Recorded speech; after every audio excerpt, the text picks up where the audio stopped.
लेकिन कभी कभी अल्लाह पाक गाँव के लोगों को भी अकल देता है। सिर्फ ये नहीं कहीं लिखा कि शहर के लोगों के पास अकल होती है, गांव के लोगों के पास भी अकल होती है।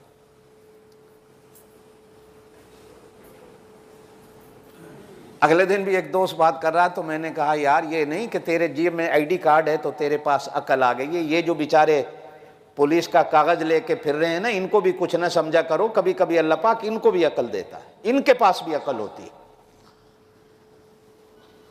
जिस तरह तूने कलमा पढ़ा, कलमा इन्होंने भी पढ़ा है। जो तेरा खुदा है वही खुदा इनका है, जो तेरा नबी है इनका नबी भी वही है।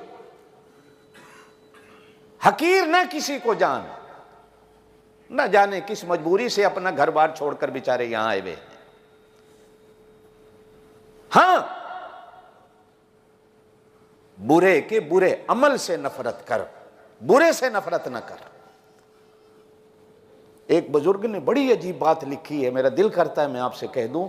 कहा है कि गंदी नाली में अगर कोई कुरान की वर्का फटा हुआ तुम्हें बहता हुआ नजर आए तो क्या करते हो?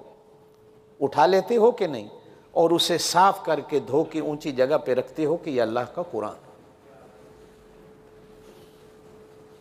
इसी तरह अगर कोई गुनहगार मुसलमान भी तुम्हें गंदी नाली में पड़ा हुआ नजर आ जाए तो उससे नफरत न कर, उसके गुनाह से नफरत करते हुए उसे भी पाक साफ समझ, मेरी तरह है ये भी बंदा है।